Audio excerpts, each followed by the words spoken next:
I'm Dan at vintagevelo.org, and today we are out there riding this ex-Team Carrera Battaglin of former ex-Italian pro sprinter and time trialist Guido Bontempi.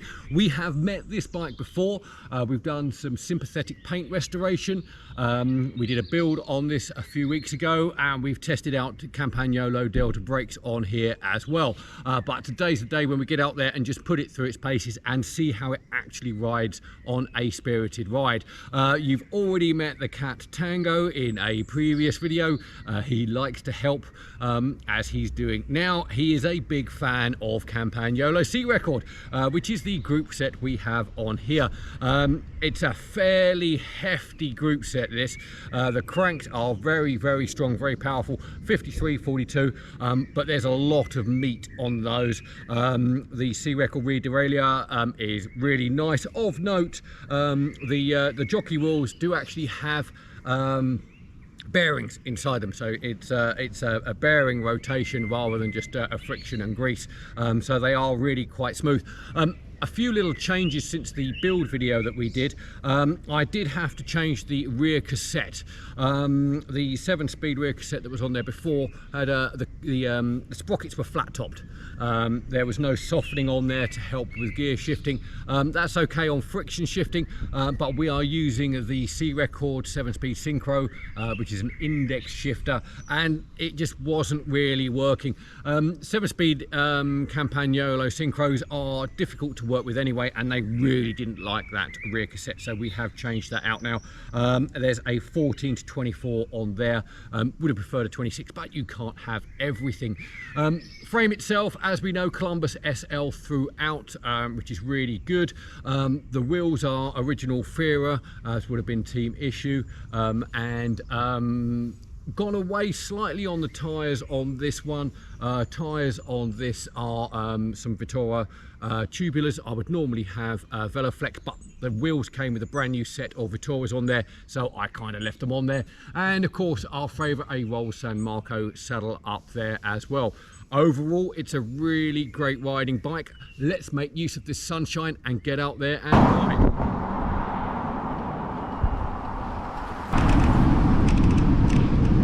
Okay, so I'm back out here on the roads of the southeast of England. The sun's trying to come out, but it is really quite cold despite being mid-May.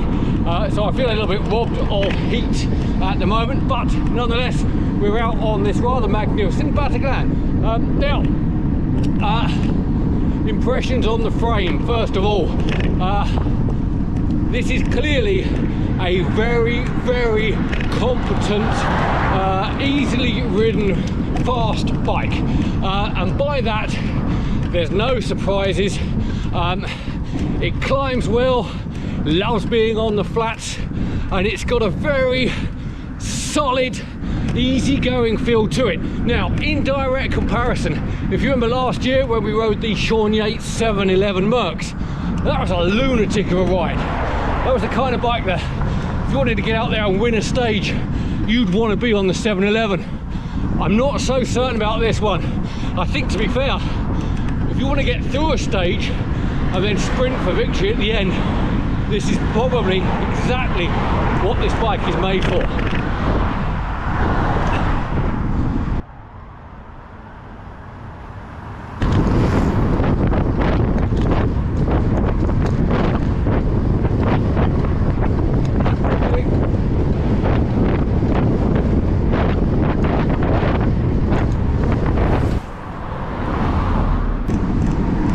Groupset on here is the rather magnificent Campagnolo C-Record, introduced in the mid-80s. On here we've got obviously a rather manly 5342 up front. I did have to swap out that rear cog. The flat tops just wouldn't work very well with the index shifter, and to be fair, C-Record 7-speed index shifters are fiddly to set up at best. They're nowhere near in the same league as the Dura Ace 7 and 8 speed shifters on the down tubes.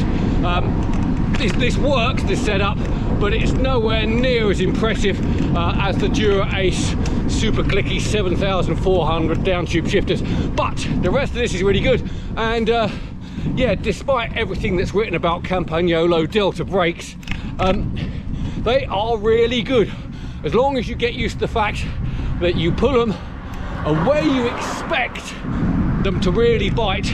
Just pull it a bit more and then they work a treat. They look magnificent. Are they as efficient as a regular decent side pull? Similar, up against a good dual pivot side pull? No, dual pivot all the way.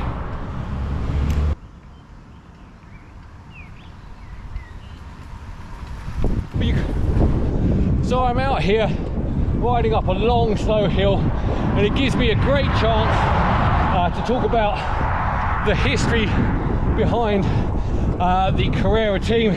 Certainly if you're riding an ex-Carrera Battaglin, you've got to be a bit interested in that Roche Visintini history. Now, for that, let's go back to '87, Giro d'Italia that year. Now, on the Carrera team, you have the previous year's Giro winner, Italian Roberto Visintini, a flamboyant Italian. They all love him. Making a comeback after a promising start in his professional career, but dogged by knee problems, you have Stephen Roche. Now, they go into that year's Giro both showing good form. Roche especially so. He's won the Tour of Romandy, he's had a number of podium positions, and he's looking really, really good for it. And Boy Father, I think is how you pronounce his name, Director Sportif, makes that fatal mistake of having two genuine leaders on the team and thinking it'll be sorted out on the road. And we know how that goes.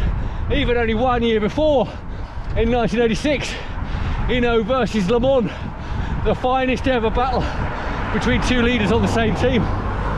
But in fact, for '87, it's all completely open. Hinault's retired. Le Mans got himself a chest full of buckshot for being shot, and there's no real outright leader. So Roche and Visintini both attack the Giro head on after an excellent downhill time trial where Roche outboxes everyone. He takes the pink jersey, the Mayo Rosa, and he holds it for about 10 days before, on a mid Giro time trial, Visintini takes it back. Now, a strange thing happens there. Visintini lords it up too much, and that really annoys Roche. And Roche realizes that despite as ever being told he was joint leader, he wasn't. So him and his only reliable dogged teammate, Eddie Skeppers, look at the road book, figure out a way of kind of getting that Mayo Rosa back, but without attacking Visintini. And this he manages to do. I think it's about stage 15, stage 16. Roche infiltrates a breakaway, which was technically his job at that point.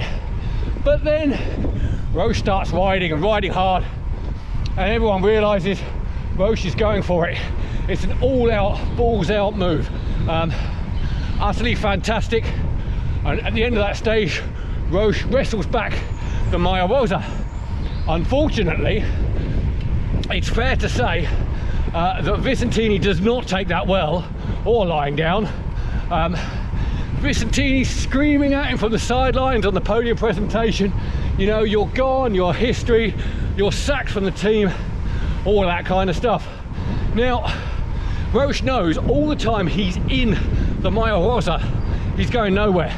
If he loses that Mayo Rosa for one day, he's gone. He will not be coming back. But he holds on to that jersey until the end. Now, it's fair to say he goes through some trials and tribulations keeping hold of that jersey, mostly from the fans, the tifosi. He is getting spat at, he's getting physically attacked, he's getting punched.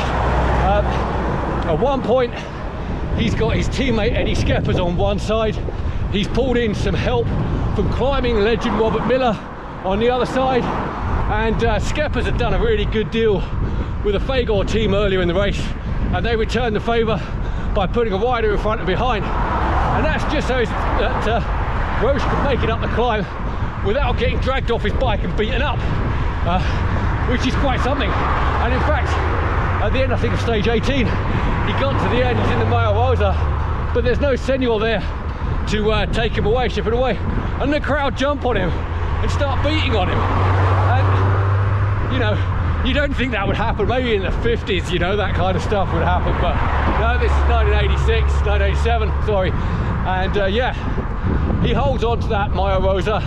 He wins the Giro d'Italia, but he doesn't hang around for any parties. He grabs that trophy, jumps in a car and speeds straight off the border for fear of his own life.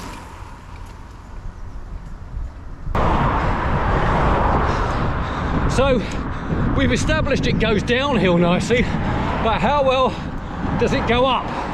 Well, it's no natural born climber. It's not a flyweight. Definitely shows its weight. It climbs okay, but you know, comes down more to you than the bike, I think, on that one.